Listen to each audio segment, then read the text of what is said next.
This video is brought to you by Sporlan. Quality, integrity, and tradition.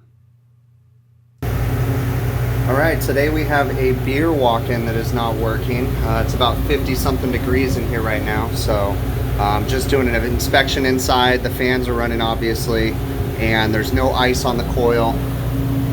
So, I got my hand back there. It's dirty, but there's no ice. Actually, it's not that dirty. Thermostat is up here. Looks like we've got some foam or something in there because someone's been messing with it. So we're gonna go ahead and jump up onto the roof and see what we can figure out. So this is my beer walk-in. We have a walk-in freezer, walk-in cooler, and a beer walk-in. It's an old cold zone and or Russell condensing unit. I would say this unit's probably from 2005-ish. Condenser is dirty. Actually, I think this is from 2002 now that I think about it. But condenser looks a little dirty, a little disintegrated. Oh yeah, it's totally rotting away. So I foresee some new equipment. But we got to go through it and get it running at least, see what we can do.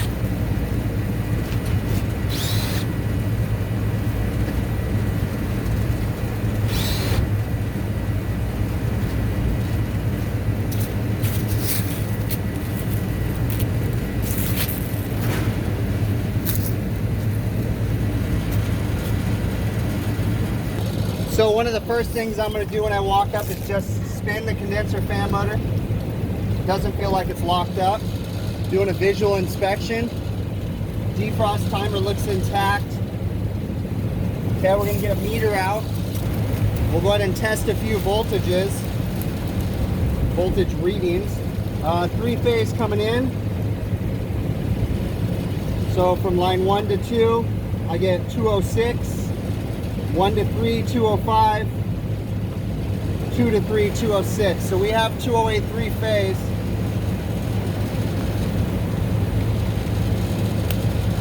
Let's see if we have a call for cooling coming out of the defrost clock. For that, I'm going to check from 4 to N.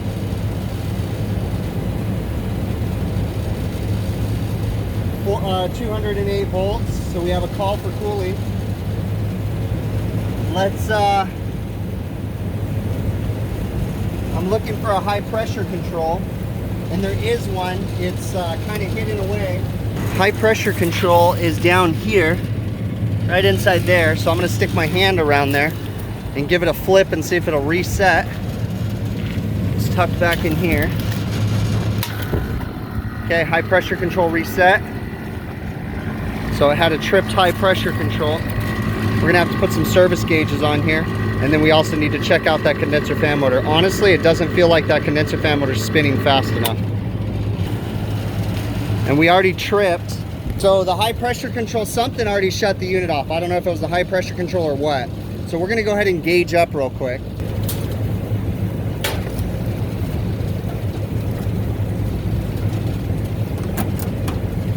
You gotta be careful because we don't want, you know, the metal from the manifold set or anything to short out against any of the copper or any of the wiring in here.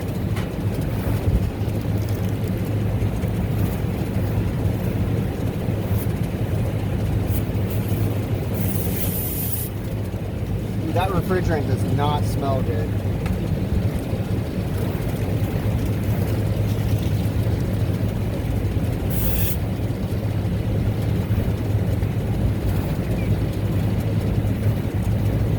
So we're looking like we've almost got equalized pressures, but we got to figure out why it tripped the high head pressure control. I'm gonna go ahead and push the contactor in now.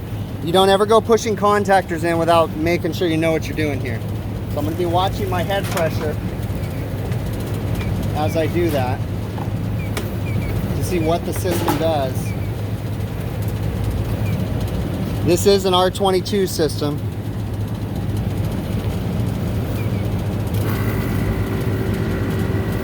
Woo, head pressure is climbing. That's too high.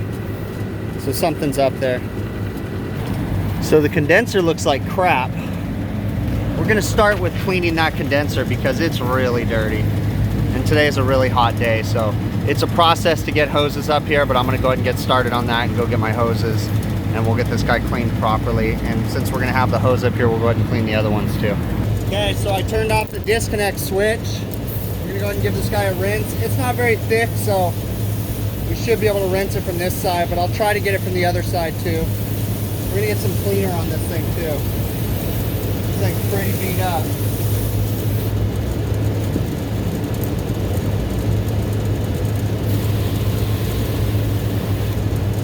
Yeah, it's not even coming through very good, so I'm gonna go ahead and use some condenser coil cleaner.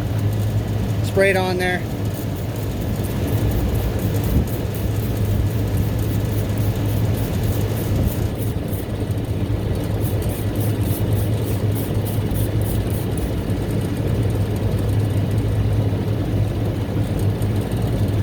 Let that work some magic real quick. Should start foaming up. This condenser is pretty trash, so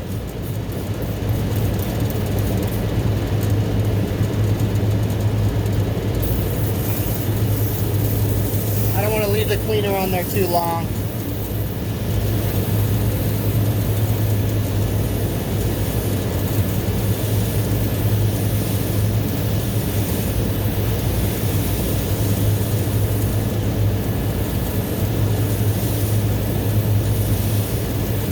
I'm trying to be lazy because I don't want to pull the condenser fan motor if I don't have to.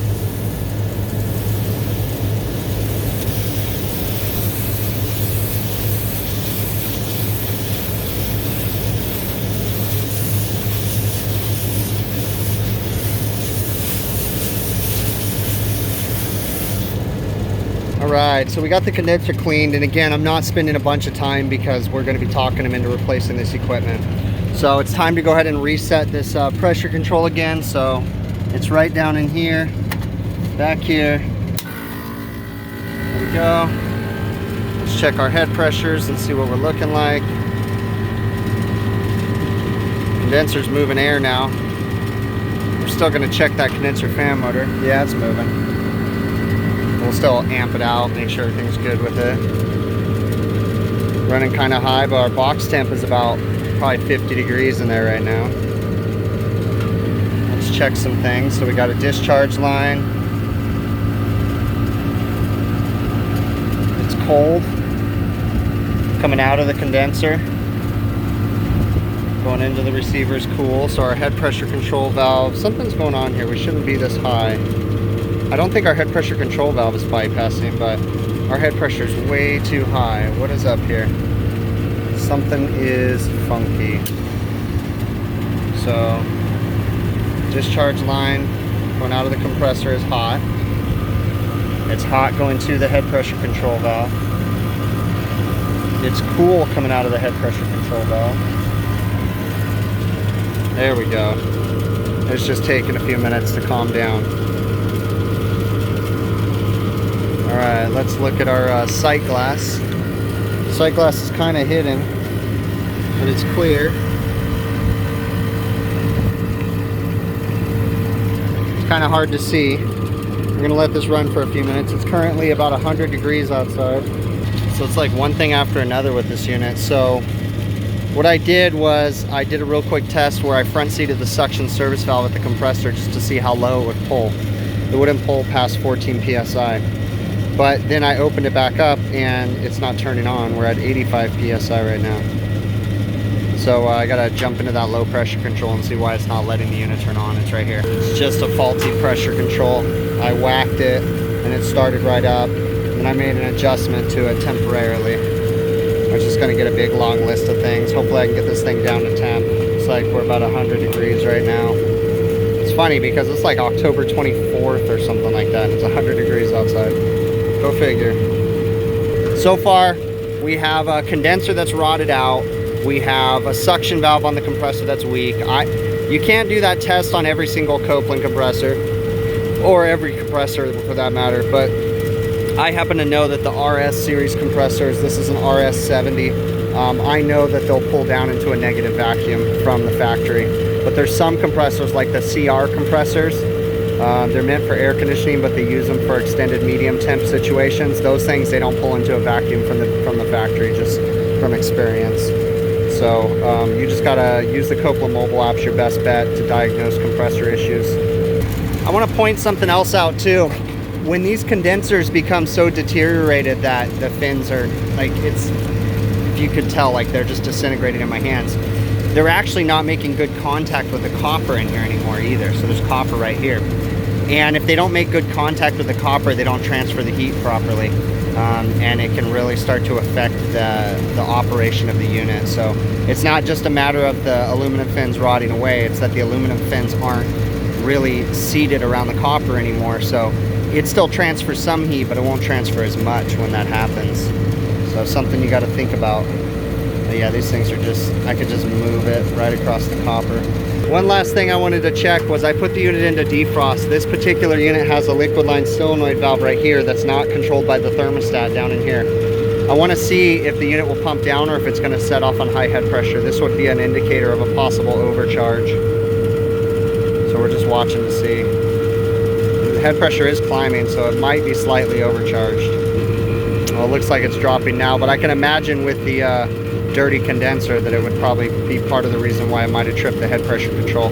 When I got here, this unit was just out of a defrost, so go ahead and click it back over. I'll have to set the time right in a minute. I think it's like 2 or 1:30 or something like that. I'll check the time. So it's cooling off. It's going to take a while. It's 50 degrees in here. They got a lot of product in here, so as soon as that cools off, the box temp will come down. Like I said, I'm going to talk them to replacing this equipment because it's in bad shape, and the customer buys it themselves. They're all into putting new equipment in. So I'm running like really high head pressure, and I'm really wondering, like, you know, is that condenser still dirty? My head pressure is about 340 psi. That's 140 degree saturation temperature. It's about 105, 103 degrees outside. So it's about, you know, a little bit high. So what I ended up doing was taking some CO2, and I wanted to see what would happen. First off, look at what it did to the condenser. The condenser, I don't know if you guys can tell the difference, but it just like, it's deteriorating the condenser. The next thing is that the condenser definitely stuff came out. It's probably not going to show it now, but like a bunch of stuff came out, and I blew it from the inside out too. Yeah, it's not going to do it now, but the condenser is just like I said, the condenser is so damaged that it's not making proper heat transfer anymore, and when you try to clean it, it just falls apart.